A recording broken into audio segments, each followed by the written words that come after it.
그리고 3년간 이 임대 수입을 계속 하고 있다고 하면 3년간 얼마나 차이가 날까요? 무려 3년이 지나면 세금 차이가 10만 원의 차이가 납니다.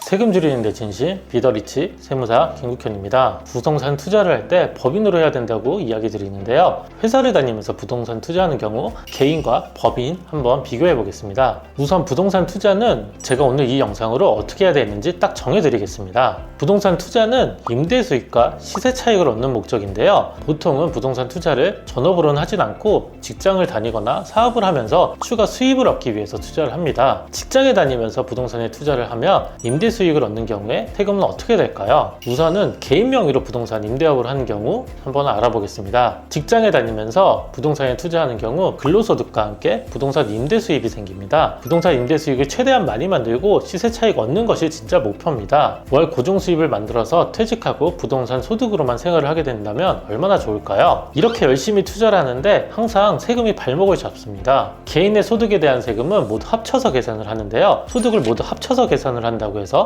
종합소득세라고 합니다. 그래서 직장에서 받는 근로소득과 부동산 임대로 얻는 사업소득을 합쳐서 세금을 계산을 합니다. 이렇게 소득을 합쳐서 계산을 하는 이유는 소득이 많아질수록 높은 세율을 적용하기 때문입니다. 예를 한번 들어볼게요. 김리치 씨는 근로소득으로 5천만 원을 받고 있습니다. 최근에 상가를 취득해서 월 250만 원씩 연간 3천만 원의 부동산 임대소득이 생긴 경우에 추가로 생긴 임대소득에 대한 세금 어떻게 계산을 할까요? 소득 5천만 원까지는 세율 15%가 적용이 되지만 그 이상이면 24%를 적용합니다. 그래서 추가 임대소득에 대한 3천만 원에 24%의 세금 720만 원을 내야 됩니다. 월 250만 원씩 받는데 세금을 720만 원이나 내야 됩니다. 임대소득에 대한 세금 720만 원을 월 250만 원으로 나눠보면 2.88이 나오는데요. 2.88개월의 월세가 날아간다는 소리겠죠. 그러니까 대략 12달 중에 대략 한 3개월치를 세금으로 내야 된다는 소리입니다. 정부랑 부동산 임대업 같이 한다는 소리겠죠. 그렇다면 똑같은 상황에서 법인으로 부동산 임대업을 하는 경우 어떻게 계산되는지 한번 알아보겠습니다. 이 동일한 상황에서 부동산 투자를 법인으로 한다면 어떻게 될까요? 이 김일지 씨는 연간 5천만 원의 근로소득이 있었고 부동산을 법인으로 취득을 해서 월 250만 원씩 연간 3천만 원씩 법인의 임대 수입이 생겼습니다. 그러면 법인은 이 이익에 대해서 세금을 내면 되고요. 법인세는 2억까지 9%니까 270만 원의 법인세만 내면 됩니다. 개인으로 투자를 하면 근로소득 합쳐서 내니까 좀 세율이 높았는데 법인세는 확실히 작아졌습니다. 그리고 3년간 이 임대 수입을 계속 하고 있다고 하면 3년간 얼마나 차이가 날까요? 무려 3년이 지나면 세금 차이가 1,350만 원의 차이가 납니다. 개인 소득에 대한 세금은 720만 원이었고 법인에 대한 세금은 270만 원이었습니다.